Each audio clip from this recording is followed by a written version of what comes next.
It is now 7 p.m. and I think 9 minutes after 7. September 26, 2017, our regular council meeting is about to begin.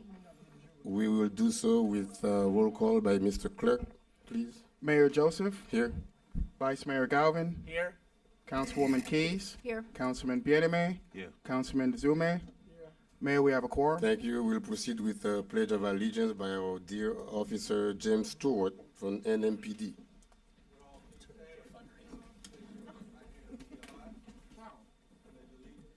To the flag of the United States of America, and the republic for which it stands, one nation, under God, indivisible, with liberty and justice for all. Thank you very much, Officer, and we'll please remain standing while we ask the Father Francis Petitom is the former associate pastor at St. Anne Catholic Church. He's going to lead us in invocation.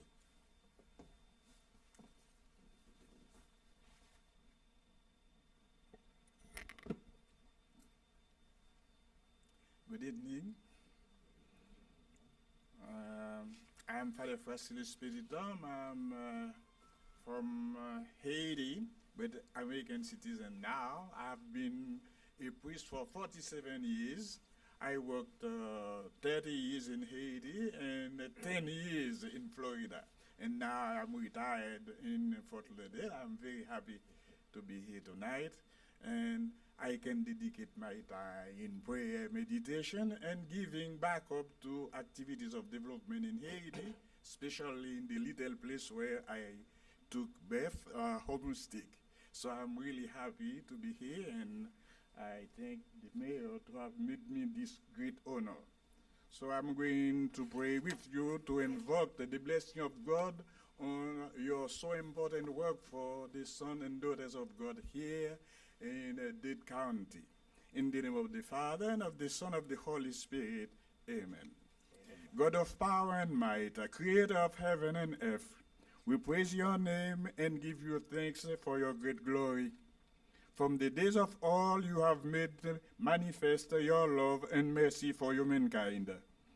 In your infinite wisdom, you prepared for us an environment where we could live with dignity. And as the crowning of your creation, you made men and women to dominate all things. When you said, let us make men in our image, after our likeness, and let them have dominion over the fish of the sea, and over the birds of the air, and over all the earth.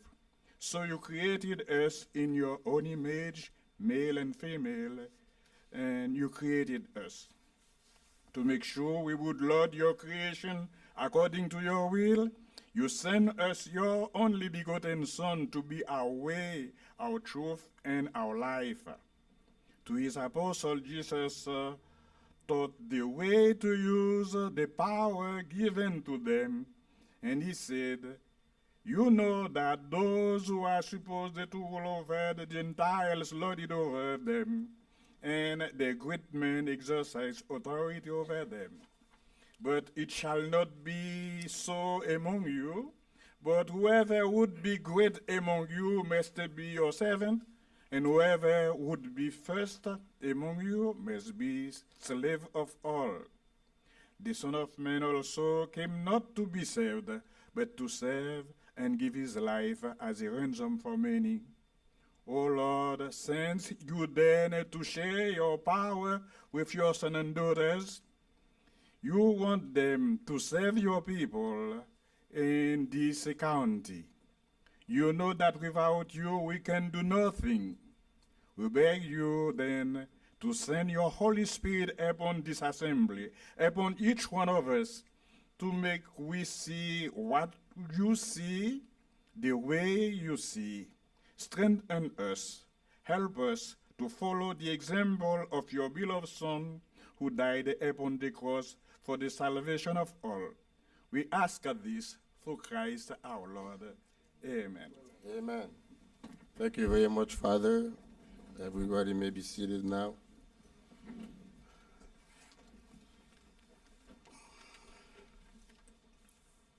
At this point of time, we come to the line item of having any deletions, additions, or amendments to our agenda. Mr. Manager, if we have any, please let's do so at this time. Thank you, Mr. Mayor. We need to withdraw tab B B, and also tab G.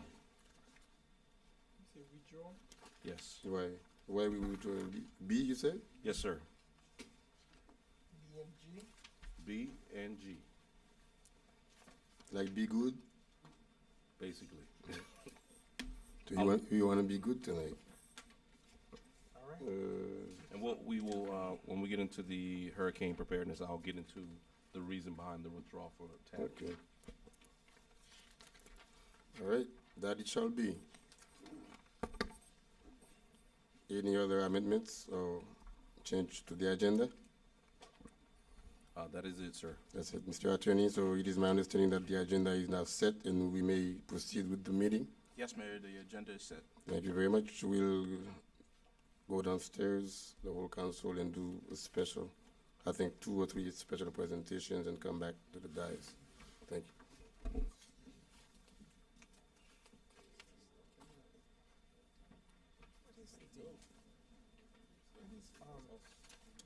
Mr. Manager, what's item D? Tab D. Tab G, or we move on? No, I'm asking him a question.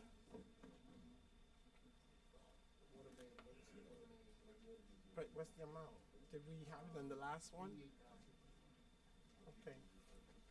The first special presentation we have is a proclamation presented to the Republic of China, Taiwan, in honor of the National Day of the People's Republic of China. And I believe we have with us to receive this proclamation Director General Philip T.Y. Wang and Consul Claire Chen. So please come forward. Okay. Can come.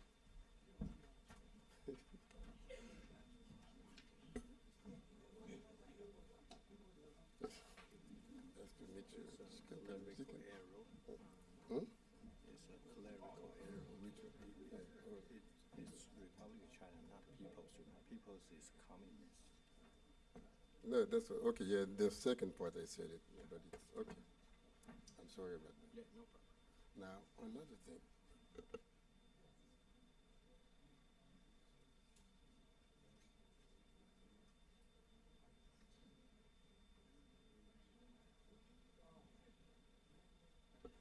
I had to confer with Mr. Wang because the whereases are very voluminous, as you can see. And so actually he spared me the moment of reading the whole thing because I didn't do too good in reading in school. So that being said, the proclamation is being presented tonight from the city of North Miami on the 106th day, National Day of the Republic of China on Taiwan.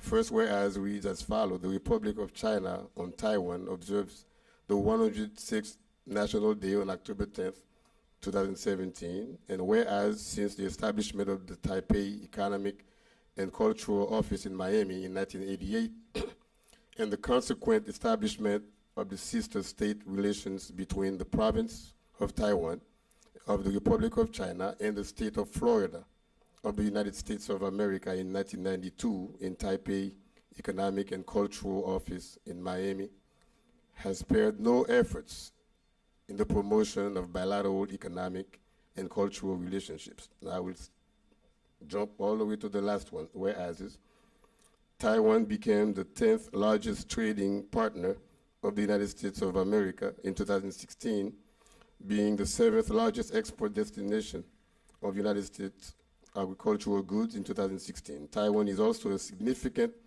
trading partner of the state of Florida. The establishment of a free trade agreement between the U.S. and Taiwan in order to support further bilateral economic and cultural ties is welcome. And whereas Taiwan aspires to further contribute the international development and to promote peace and prosperity, we cherish our traditional cordial relationships with Taiwan and hope to further solidify them. And we recognize Taiwan's effort in its aim to participate effectively and meaningfully in global affairs. We will continue to support her mission of economic liberalization, political democratization, and significant participation in the international arena. With that being said, this proclamation is being presented to you, and now, therefore, we proclaim today to be the day of the 106th National Day of the Republic of China on Taiwan. Presented to you from the city of North Miami.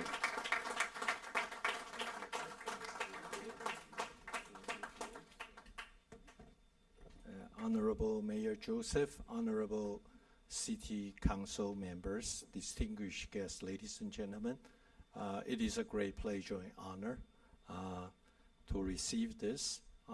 Taiwan has been United States ally for so many decades. During World War II, when our government located in China, we were allies fighting against Japanese invasion. In 1949, unfortunately, after communist rebellion, we lost Chinese mainland. We withdrew from China to Taiwan. However, for the past 6 decades, we have worked very, very hard. As Mayor just mentioned, we are the 10th largest trading partner of the United States. That means even though Taiwan is so small, only 23% size of state of Florida, we are the 10th largest trading partner with the United States. That means the trade volume between Taiwan and the United States surpassed trade volume between United States with Brazil or United States with Saudi Arabia. And we are so small, however, we are the 20th largest economy in the world. We have very booming and robust relations with the United States. And I hope that we can have a lot of cooperation to come in the years to come. And thank you very much. And thank you, Mayor and the City Council. Thank you for this.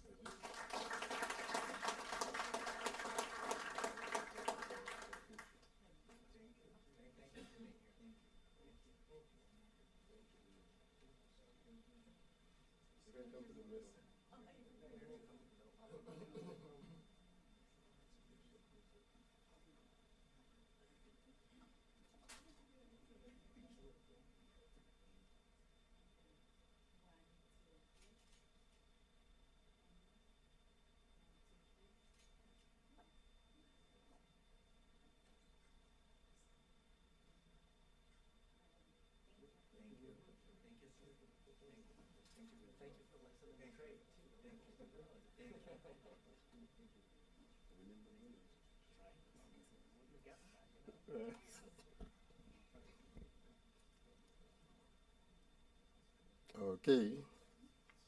I didn't do too bad on the reading of the proclamation, did I? The second one is being presented by CPND, actually. We'll ask CPND director to please come forward, Ms. Wilson Sejour. It's on Target Industry Workforce Development Scholarships presented to the 2017 award recipients. Hello, Mr. Mayor. Good evening, everyone. Ooh, we can do much better than that. Good evening, everyone. Good evening. Wonderful. I'm Tanya Wilson Sejour, Planning Director with Community Planning and Development. We wanted to introduce a very exciting program that was initiated back in 2016. City established the first Workforce Development Scholarship Program to assist with technical assistance and training for North Miami's residents. We're excited for the results, as you can see with the abundance of participants in this program. It's definitely something that's necessary. We have a poverty rate in the city of 26%.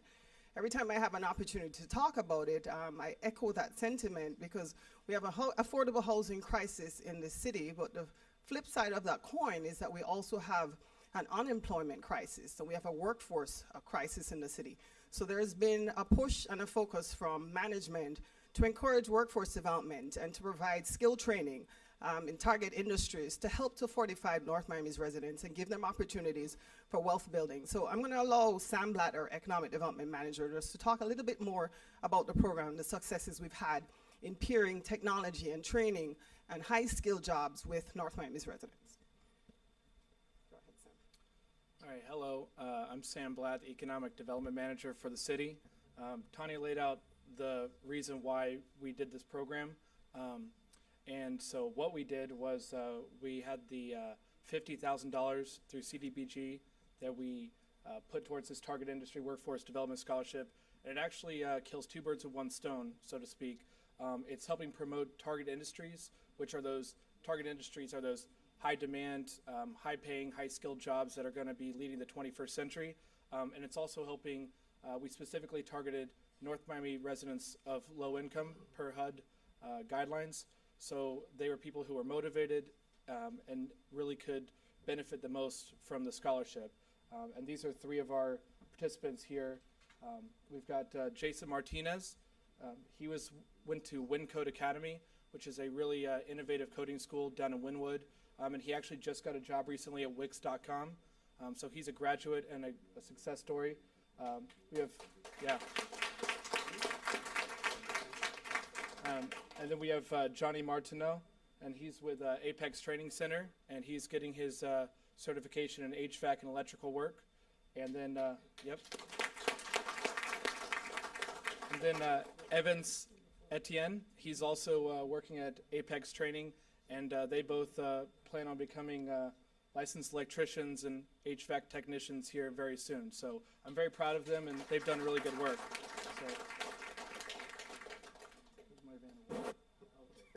Okay, and so I'm going to go ahead and present we got some cool jumbo checks and certificates of appreciation. So Jason, this is for you. Evans. And Johnny.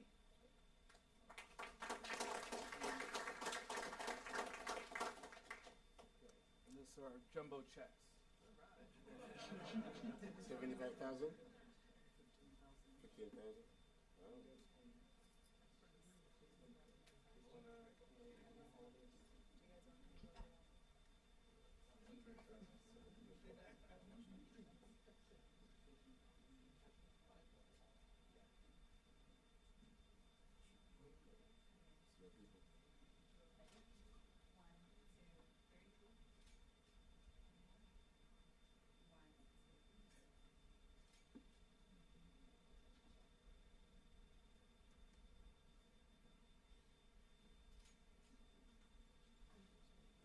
Thank you. Congratulations, folks. I'll go out there and win one for the giver. Right?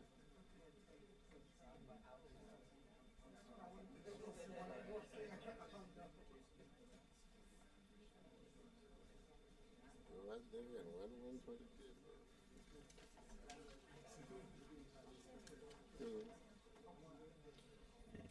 We'll move right along. I believe the next presentation is going to be special recognition to our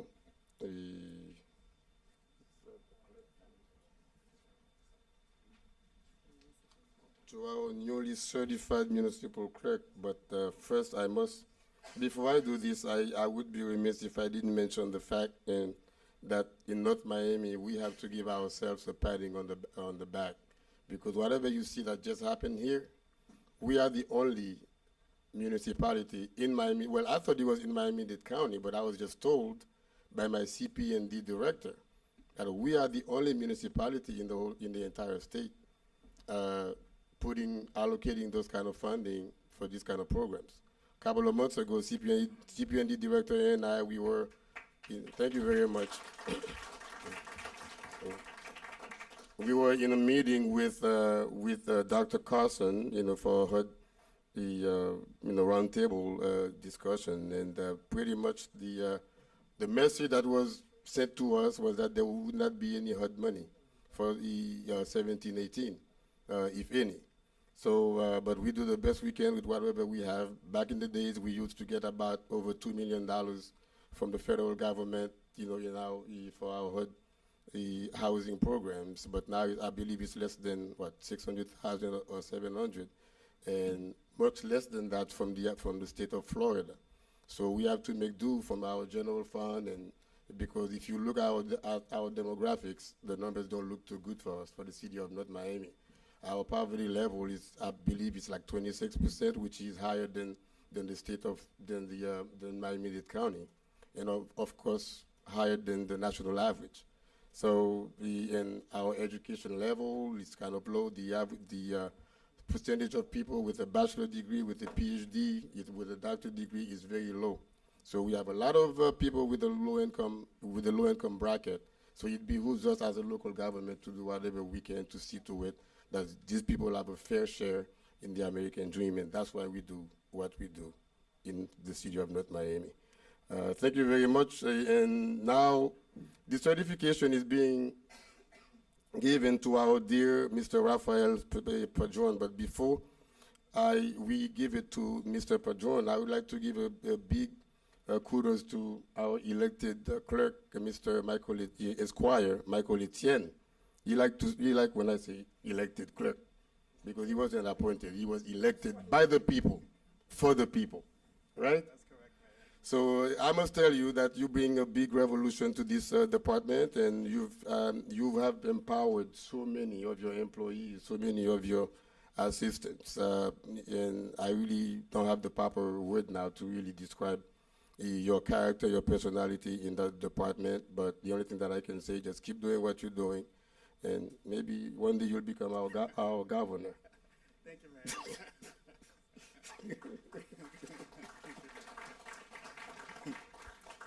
Before I begin, I would like to ask the city clerk staff, with the exception of Raphael, to come on up, please. Gertie, Cheryl, Stephanie, and of course, I want the city manager and Duke Sori behind us as well.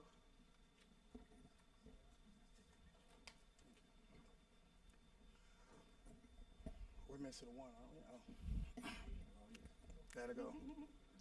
For those who don't know, North Miami is very unique when you compare us to different cities in South Florida. Our city is the only city with an elected city clerk who's elected citywide like the mayor is. I'm only one of 14 throughout the entire state of Florida.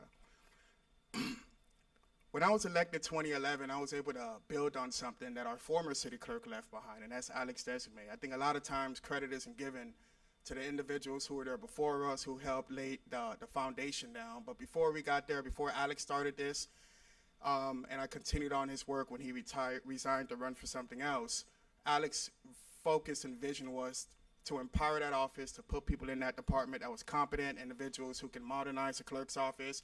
I got to tell you, as of, it was after May 2011, after I got in, we started putting council meetings online. We started live streaming council meetings online. We started putting our official city contracts online.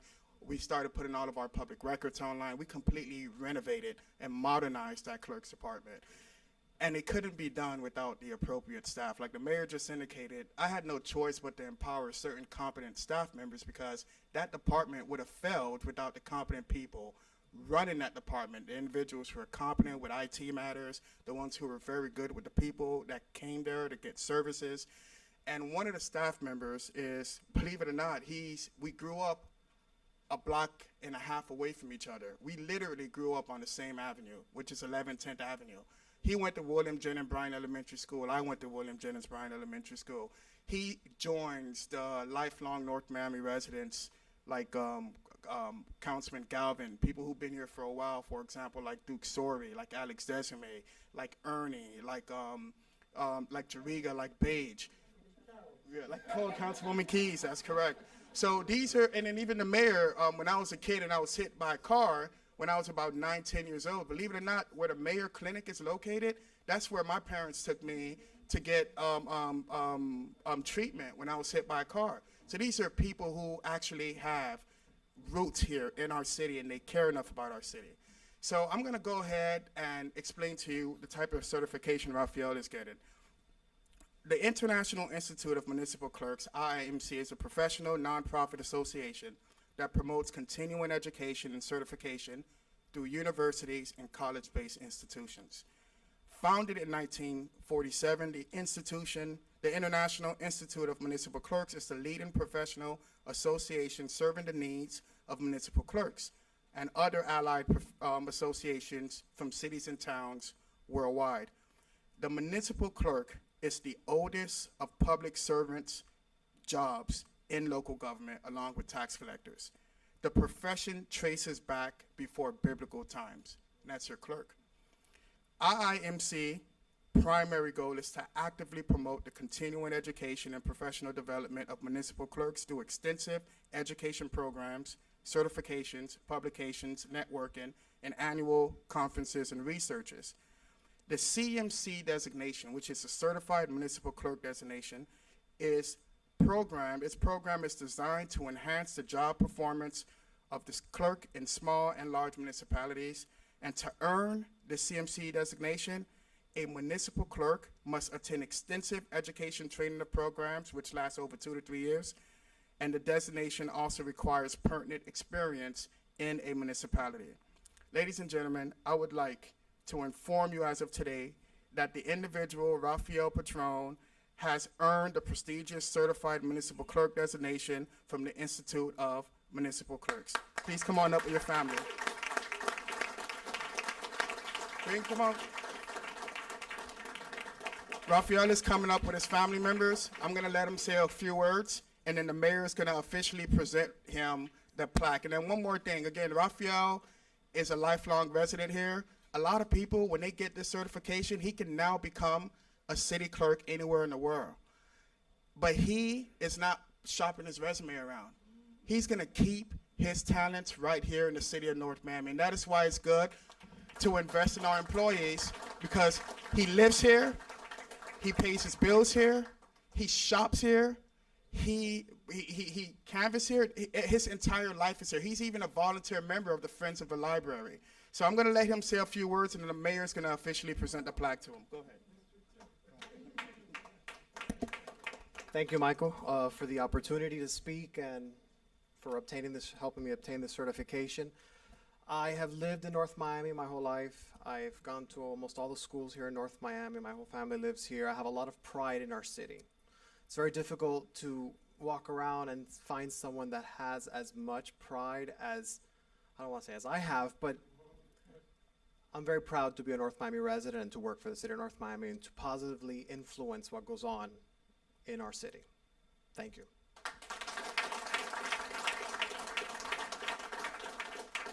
Okay, the certification reads, International Institute Municipal Clerks hereby confers the title of Certified Municipal Clerk upon Rafael S.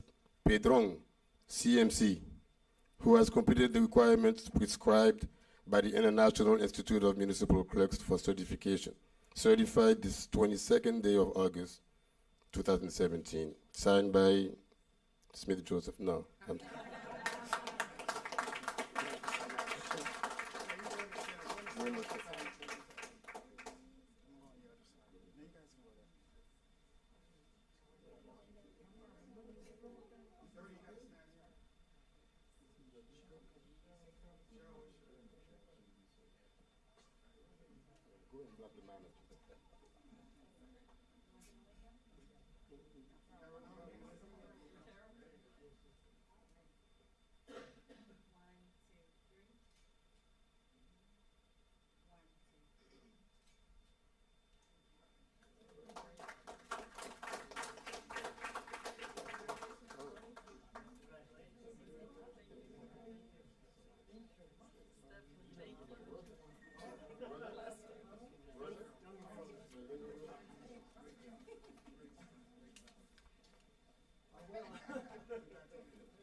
The audit is last. The audit we're gonna see. Okay. I think we're gonna see. Now I saved the last, second to last presentation to this moment because we have honorable with us from the state of Florida, State Senator Rene Garcia. I believe it's District 36, if I'm not mistaken. So at this point of time, we will ask you to please come and make the presentation on the newly enacted condominium law. Thank you very much for being with us.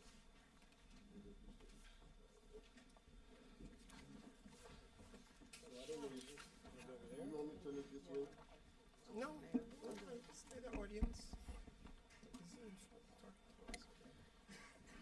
Thank you, Mr. Mayor and City Manager and council members. And I apologize, I kind of was hoping that the podium would have been turned this way so you wouldn't see that I got dressed in the dark tonight because nothing here matches. And when I went to my office this morning, they all laughed at me and I apologize for that, so.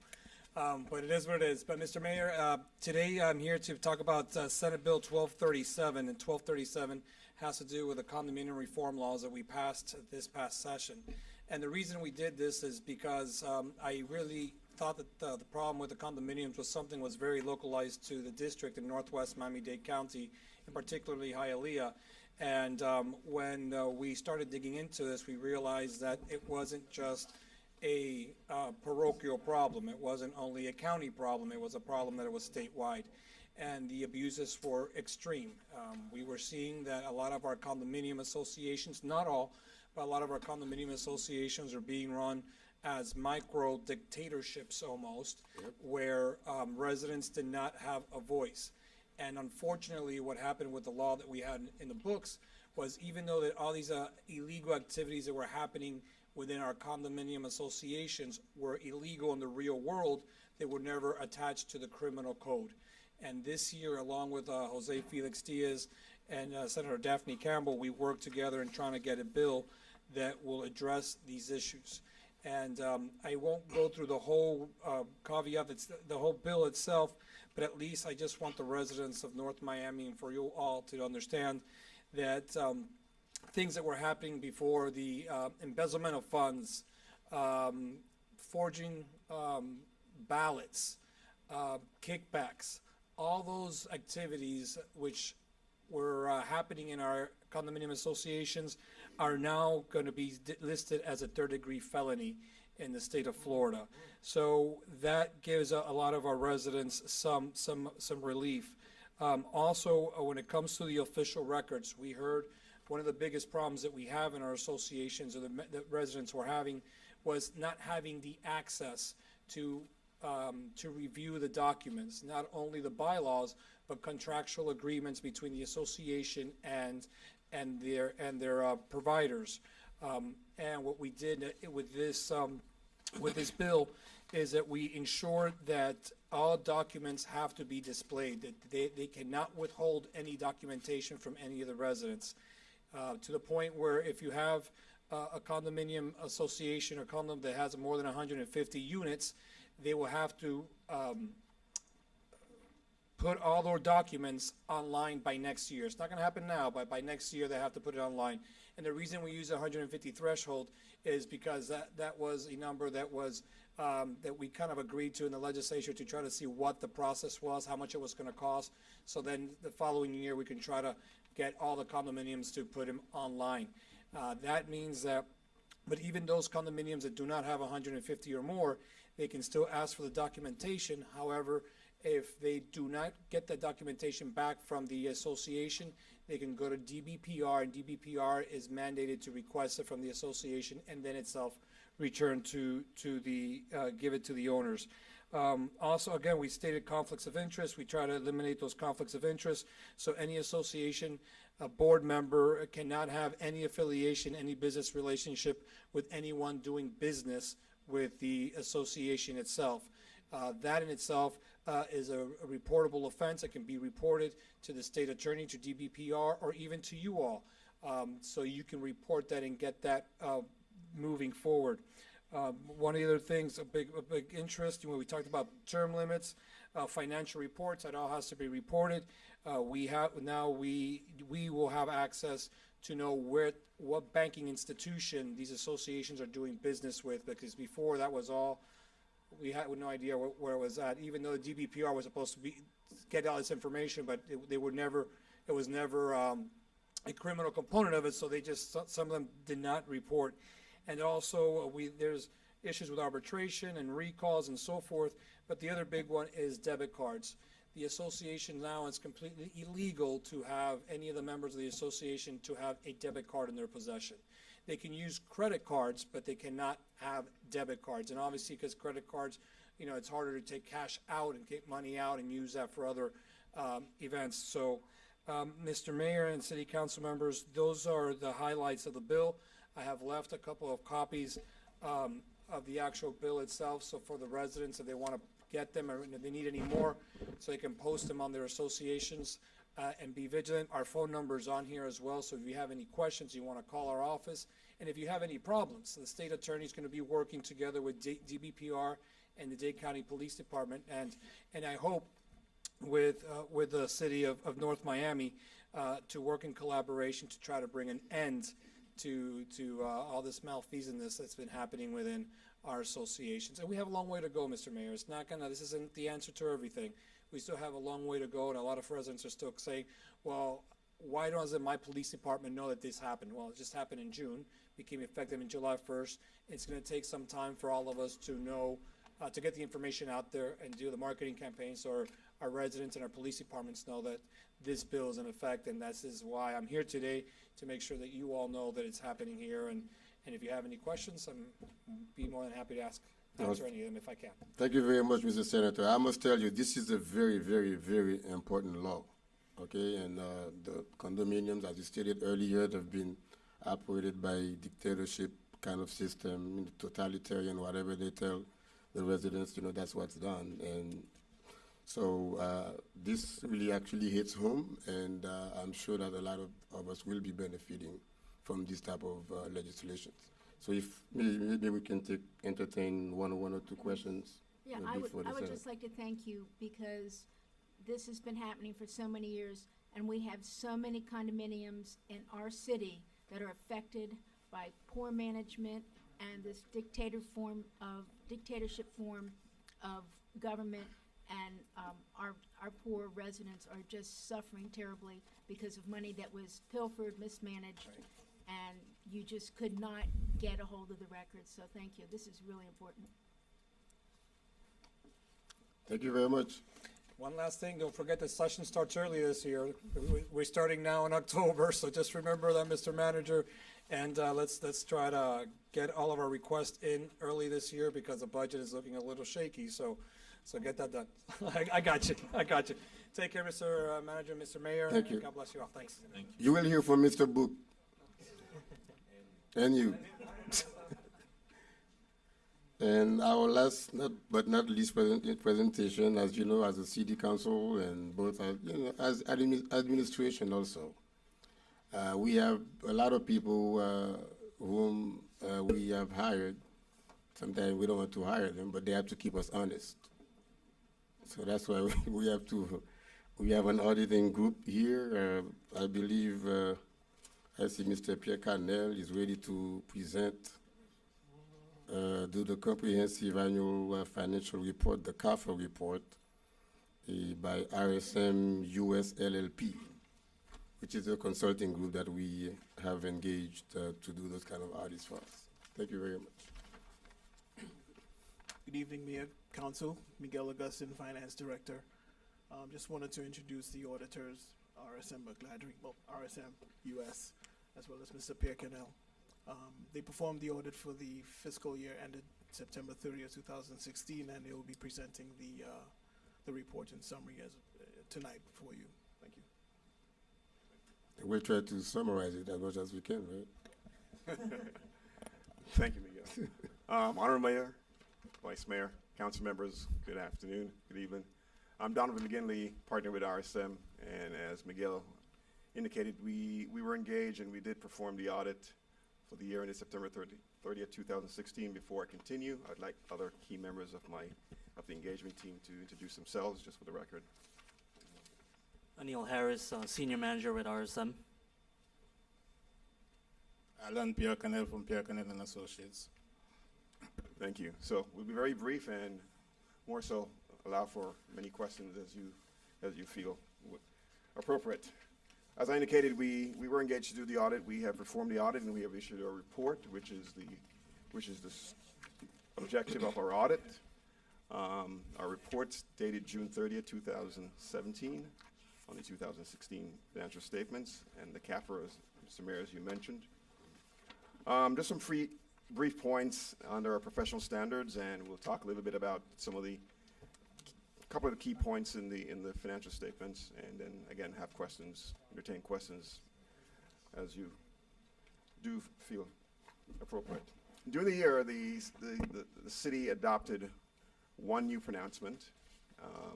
The relevance of that is the fact that that new adoption changes the previous year's presentation and accounting for that new adoption. So I think it's important to put on record that the city did adopt a new pronouncement.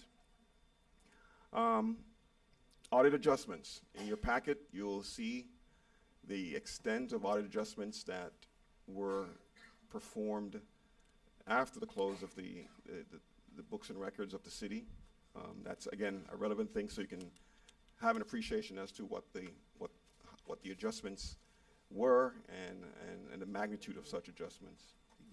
One of the other things I want to point out, during the course of the audit, we had no disagreements with management, and that's good. As the auditors, it's good to be all on the same page. Significant issues. One significant issue that we want to point out that in the previous year, in the current year, we had what's called a restatement, which is, in essence, a correction of accounting practices that occurred in the previous year. And that correction is incorporated in the financial statements that you do have. And we can go that over a little bit once we get to the CAFR. Difficulties. We had no difficulties with management. We had no difficulties in terms of accessing information or engaging, and there was no restriction in terms of the scope of the work that we were engaged to do. So we had free access and no imposition of duress or anything that would prevent us from performing our procedures within our standards. So what we did in terms of, you probably have a few documents in your possession. One is the CAFR, as the mayor indicated. In addition to that, we did perform an audit on what we call the single audit report, which is the federal and state expenditures. In previous presentation, the mayor presented, as we saw here, with the CDBG. So that was one of the programs that was subjected to our audit to ensure compliance. And our findings as it relates to that audit are included in that document. In addition, we also issued what we call a management letter. The management letter is codified to be compliant with the rules of the Auditor General of the state of Florida. Inclusive therein, there are some comments that we have provided, along with management's response in terms of correcting those comments. Some of those are things that we think are beneficial for the city as it improves, in order to improves its operation and its financial reporting process. Just real briefly, again, in the CAFR, I mentioned that the fact that we were engaged to do the audit, we issued a report, which is in this document, the CAFR, which is on page 1. It goes through ends on page 3. Our report's dated June 30, 2017, as I mentioned, and it's an unmodified opinion. In the profession, that really means it's a clean opinion, and it's the highest level of assurance any audit can provide to you. There's a lot of numbers in here, and there's a lot of which summarizes all the activity and financial position of the city for the year ended and as of September 30, 2016. I draw your attention to the fact that the general fund, which is the main operating fund of the city, is usually what we in terms of evaluating from a snapshot. You evaluate that starts on page 25. One of the things I want to point out in that the fund balance for the general fund reflected a deficit this year, mainly as a consequence of this restatement that I mentioned before. And that's incorporated, again, fully described in the notes of the financial statements as to the nature of the restatement and how it was effectuated through this document. I won't go into too much details unless you have questions, but we do have, again, sure, Mr. Manager. If I can, through the mayor, Donovan, can you actually explain that restatement? Sure. And the year, because I think it was 2012. 2012. Yeah. So 2012, just at a high level, the city engaged with which is a pretty good deal, with a private partner as it relates to its land deal for the purposes of a lease and, in some aspects, sale of land for development purposes. As part of that transaction, the lessee, or the developer, provided an upfront payment to the city, which secures your lease payments for the life of the lease. In 2012, the accounting that was performed recognized all that money in that year. You got the money, you have full possession, but on the Corky accounting rules, it prescribes that you recognize that over the life of the lease instead of that one-time shot. So the lease, for the most part, was for a 99-year lease. The accounting rules prescribe that you recognize that over that 99-year period. Consequently, because of the restatement, so you factor in that you got the money, you put the money to use, which is the right thing. So those expenditures as it relates to the money are there, but you don't have the corresponding revenue. So you have somewhat of a, I won't use the word mismatch, but you do have expenditures outpacing the revenue that's recognized. So that's the extent of the restatement, which also has attributed to the deficit in the general fund. Fast forward 97 years from now, it will all be even out. So I know that created a little bit of a heartburn for management in terms of but I can assure you that's the proper recognition and the proper way to do it. Again, we have a management letter. It's all properly articulated in the notes here. We have the single audit that we have also performed with the assistance of Allen's firm. We have joined with a local SBE, which have provided us good help. And I'll turn it over to you. Do you have any questions from the council and Mr. Mayor? Well, thank you very much. I believe at this point of time I'll leave it to the other members, see if they may have any comments on the report. Mr. Manager, if you allow, I wanted to thank the group. As stated earlier, we met, I think, for about 45 minutes explaining the detail. And I did have a lot of questions which you were able to provide some answers.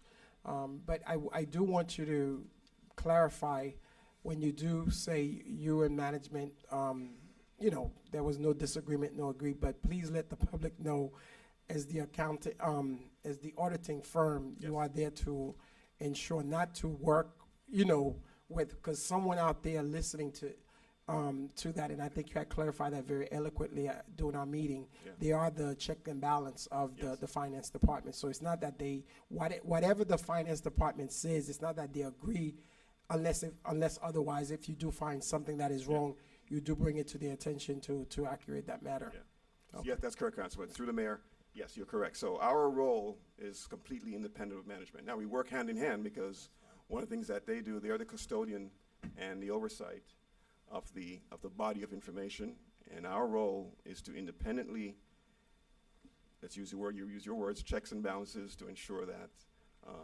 that what is being provided by them is fairly stated, which is the essence of our opinion. But part of our also responsibility is that to ensure that we don't have any disagreements. If we had disagreements in terms of the application of how things are recorded, it is incumbent on us to bring that to this body to say there is some disagreements and that's problematic. But I'm happy to say as part of the role that we play is to evaluate and report back that there's no disagreement, and that's a good thing.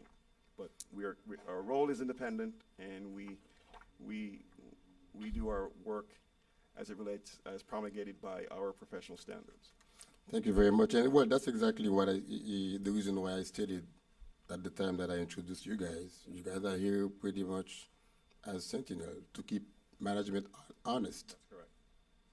I guess that would encompasses every other pitfalls, that you may have, that you may encounter.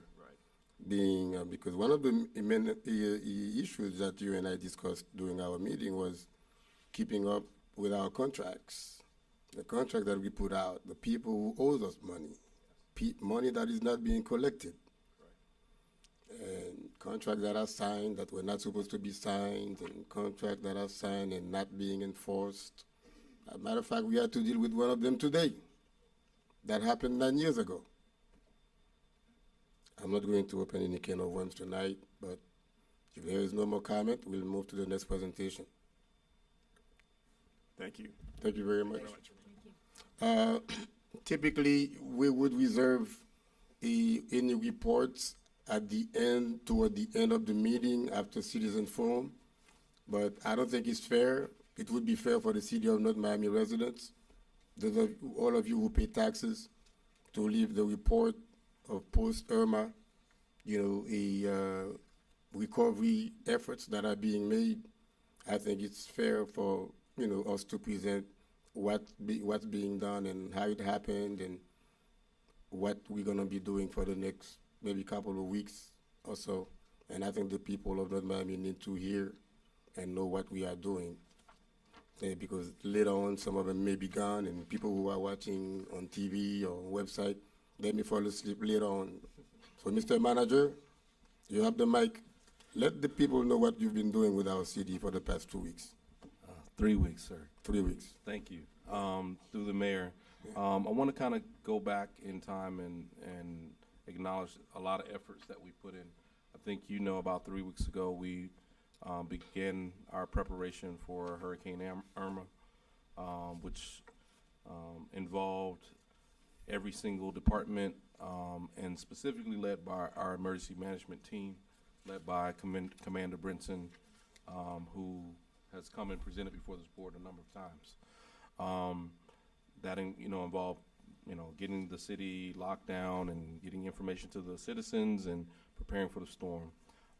We rode out the storm together here in the EOC on the second floor of the police department, and literally from as the storm was starting to slow down being 60 miles an hour winds, myself, the deputy, chief of staff, we were already on the street doing assessments and starting that post-hurricane process. Cut to the chase, I think where we are now, the city did have in place a debris management contract, debris removal contract, and a monitoring contract, and has been in place for a number of years. Our debris removal company was on site immediately following storm along with the monitor. However, impacted by market changes, as I will describe them, market changes as a result of the devastation caused by Hurricane Harvey in the Houston, South Texas area, as well as the fact that Hurricane Irma actually impacted the entire state of Florida. So we were faced with the issue of trying to get resources down here quickly, not only us, but the county and every other municipality in the local market. Glad to report, and the deputy will go into some of the details on where we are, and we have a map that we completed today. We started out with probably one crew, and as of today, we're up to 8 crews. They've been out, gotten, I would say, at this point, about 30% of the city, and then we will be attacking the rest of it. But I want to emphasize a couple of things. We are diligently getting out there trying to get this debris off the streets. We are fighting market conditions, possible issues with FEMA once we're said and done, but we know it is important to go ahead and get the streets clean as our first priority and deal with the administrative things as we get through. And I think even Councilman DeSume, the red tape, if you will, when we were opening shelters and dealing with all that other stuff in prep for the storm. So we're trying to follow the same suit. One of the things we have done as an administration, we did hire a FEMA grant project managers who are on site. They are FEMA reimbursement experts. We have 2 resources here. They'll be with us for about the next 60 days. What they're doing, they're helping us ensure that we are filling out the paperwork, all our documentation is sufficient, because the big issue, and I can't press this issue enough, because I've sent some emails to some of the constituents. Yes, we're trying to do it as fast as possible, but at the same time, there's federal compliance that we must abide by. If not, the city will not get reimbursed for all of this post-storm debris removal, perhaps damage to buildings and facilities, and that's a priority I also have to take into account as the manager. So with that, I'm going to have the deputy go through the detail of the debris plan right now. Thank you, Mr. Manager. Through the mayor. The map that we have currently shown on the screen is our map of our city, the post-Irma debris pickup. And the areas that are highlighted in blue, and I'm going to say this, but don't start yelling before I finish saying it. The area highlighted in blue is the areas that have been picked up already. When I say picked up already, that is the first phase of pickup. The large tree trunks, the large tree limbs, the large vegetation debris. That has been picked up in the areas highlighted in blue right now. As the manager did state at the very beginning, we started off with one crew. We've rapidly increased, and we have 8 crews now, a total of 15 trucks that are on the road. By the beginning of Monday, we should have upwards to 22 trucks on the road working to pick up the debris. We anticipate completing the rest of the city by October 12th for the second phase. For the first phase, but the rest of the highlighted yellow area will be picked up by October 12th. And that, again, that is the large tree branches, tree limbs, trunks, the large vegetative debris. Then we will start the second phase of pickup. We will go back through the city for the second time. That will be to pick up all the construction and debris and stuff that's not vegetation. The mattresses, the dressers that people are putting out, that type of stuff is going to be picked up in the second phase. Let me add one point to that.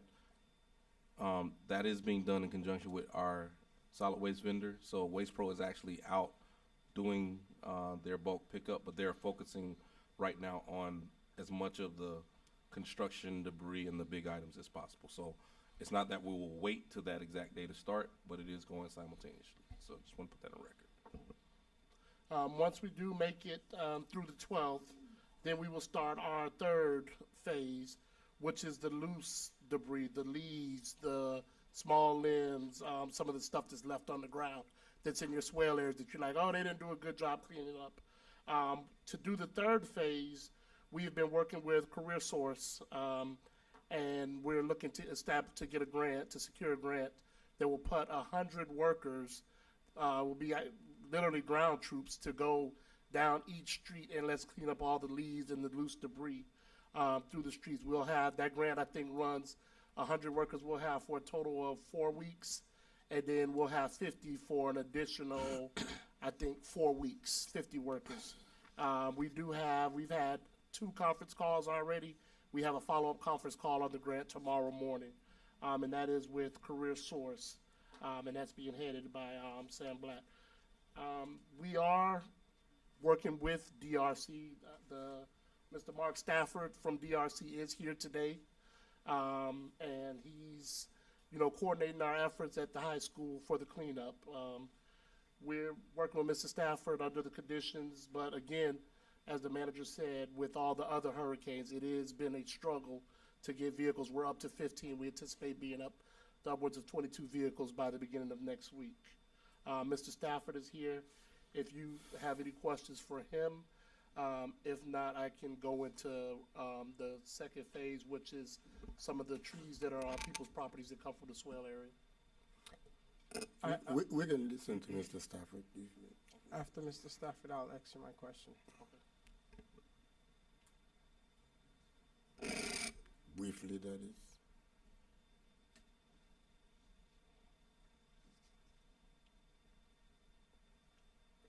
Thank you, Council. Would you like me to just broadly address the situation? Would that help? Okay, sure, I'll be glad to.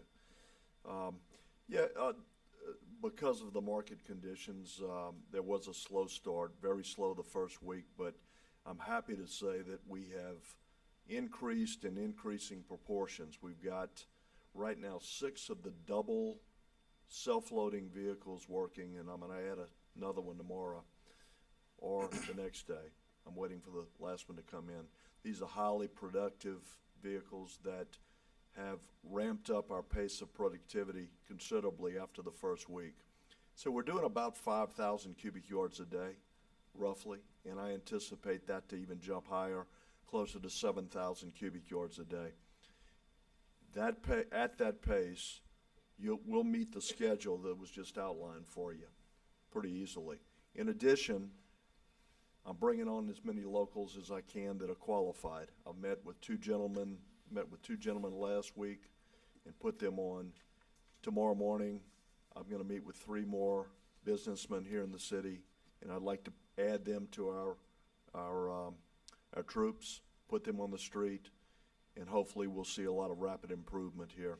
I know it's a very frustrating time for everyone because you want to see it gone right away. It's a reminder of the tough times that you had through the storm. But I want to let you know we're here to succeed. We're here to pick this stuff up as fast as we can and get you through this period and get you back to normal. Are there any questions I can answer? I have a question. So I don't know if it's for him or for you. I just saw the timeline today, just I guess a few minutes ago before the meeting started. So I don't want residents to know that I knew this. I just find out. Okay, how did you guys determine, Mr. Deputy, the process? I guess phase 1, phase 2. Is it possible that they could just combine the 2 phases, or what's the? Because right now you have the branches that's already dried up, so it's not as it was the first time that it was out. So I had a resident who called me who said that they could just go in their truck and just lift this thing up and put it away. So I don't know the need of needing the big machines anymore, because a lot of these things are dried up. And if you leave them until the 12th of August, of October, let's hope nothing else occurred in between, because now you're looking at the city being dirty. But you saying to me, and I just want to get clarified on the record, October 20th or October 15th will be phase 3 when they start cleaning up the city in reality. Well, let me address the first point you're saying, doing it simultaneous. One of the things that, if you recall, do you want Mr. Stafford to stay standing? Or? Mr. Stafford, thank you. Yeah, we're fine. Can't do that to the gentleman. I don't mind standing. Okay. If you recall, Councilman, as the storm ended, we started messaging out to the citizens about the separation of the 2 types of debris. One of the things that I know you've visually seen, people are now mixing those piles. With the FEMA reimbursement, we do have to separate vegetation from the construction debris. So that is the reason for the phase 2, if you will, is helping us get the separation. And I understand, Mr. Manager, but I don't want to focus so more on getting back the money as opposed to getting the city clean.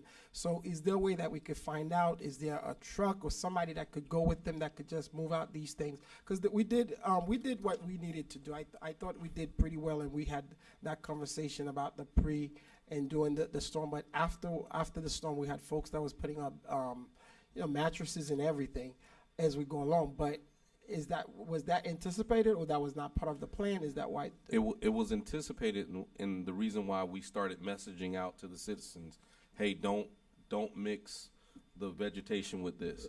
The crews are manually going down and they are moving it, but as you can imagine, it slows down the process. As opposed to somebody coming, getting the claw, putting it in the truck and moving on, they now have to get out, separate bags, chairs, dressers. I've seen tires. I've seen lots of stuff in these piles, physically separated, and then go with the claw to pick it up and move on. So we are, and like I said, we do have Waste Pro working simultaneous to today. So they are helping with that effort. So while this is and I'll say this, I guess optimistically, this is the plan that we've laid out. We want to get something out so people can kind of get a sense of timing and where we are. We are making every effort to do it faster, to the extent that we bring on more crews every day. I'm getting calls from local firms that want to help, and we are quickly getting them with Mr. Stafford and getting their truck certified and on the street. And again, I am getting calls and emails So I'm very sensitive to it, and the staff will tell you every morning, every afternoon, and every evening, every night. I talked to the mayor last night about 9 o'clock about this. So it is my main focus right now, and we're working diligently. So That's it. That's it, sir. we do. Vice Mayor. Mr. Spring, Mr. Sori, I want to say through the mayor to you guys and the entire staff, you guys really, really performed incredibly well in the aftermath of this storm. I've been around a little while. The EOC, the Emergency Operations Center that you had going at the North Miami Police Department, for those of you who didn't see it, its entire room was full of phones, TVs, computers, as we were fielding concerns from across our city, concerns from other cities who I won't call out, but their residents would probably be upset that their city dropped the ball on certain things and was reaching out to our city for water, for gas. And we were in real time in the days after the storm, during the storm. You guys really, really performed well. And to give you a comparison, just a couple of years ago, our EOC was one staff member down at County Hall relaying stuff on a cell phone. So it was a vastly more professional and on top of things operation. So thank you to all of the city staff, the North Miami Police, who were baking in the sun, directing traffic, dangerously standing in the dark, directing traffic when all of these traffic signals were out. I can't say enough about how proud I am of everybody who performed so well. So thank you, all of you.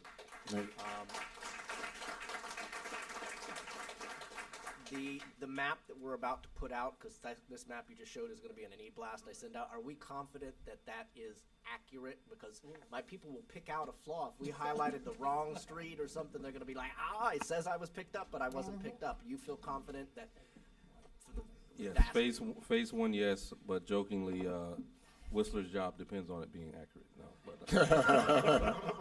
No, no. Look, we're sending out people. I've been with a lot of these maps. I've relied on Whistler. I've relied on police, code enforcement to physically go. I think you recall the FPNL lights out map that we did. We literally sent people out in the cars, block by block. So it is as accurate as I can without a drone and robots and literally going. And I'm out there myself every day. Before I come in the office, I go to the dump site. I talk to Mr. Brown. I ask them where they're going to be.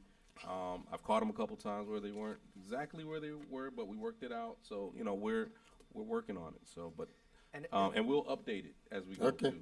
So. And as far as the dump site at the old North Miami High location, how long before that's cleared? Because I know that it won't be long before the people who live right in there are going to lose their patience with I think they're already starting. And are the trucks going straight to the dump when possible and then dumping there only as an alternative? So, Councilman, the process that FEMA demands is a three-phase process. It's the collection from the right-of-way, which we're doing right now. Then it's a processing where we grind the material down to reduce it. And we'll get about 4-to-1 reduction on the material. And then the final phase is haul out to final disposal. So we brought in a grinder a little late, but it's here on the ground today. We'll start grinding tomorrow, reducing that volume, so you won't have the unsightly massive pile. So you have 30,000 cubic yards sitting there right now. And that will be about a quarter of what we estimate, I think, for the total project. We'll grind that down and we'll haul it off. We'll repair the ground, any swells that we create, any unsightly conditions out there, and then we'll be going about our business. Okay.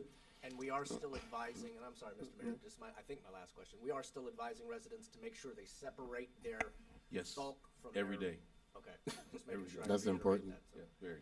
Okay. Yes, one more. Councilwoman had a comment. I have a quick question, Mr. Mayor. Councilwoman first. She has.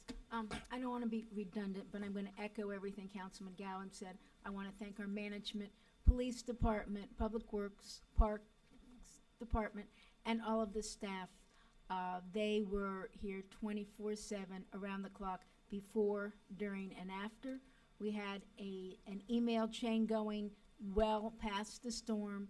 Our council and management and the police, we were all constantly getting emails and texts during the storm advising where surges were, certain people were going out, and the Emergency Operations Center was phenomenal. There were always people there calling. We had our staff being fed around the clock, which was important because we had our staff there. They came in, they got a little cool air, they ate, they went back out in the streets. And it was just a tremendous process. I know we were all on the phone with the manager regularly until everybody's electric got back up. So for 2 weeks, I have been doing nothing but answering emails and texts regarding garbage, waste, and getting the electric on. And that's been the biggest thing. But our staff, Mr. Manager, you have taken every single call and email and text, and he's been forwarding all the information to the EOC and the necessary parties. So I think the city did a tremendous job. People are a little bit, they're waiting for their trash, but they've got to be patient. This was an incredible, force majeure, act of nature, and I think we all made out pretty good, and our staff is just incredible, so thank you. Thank you very much.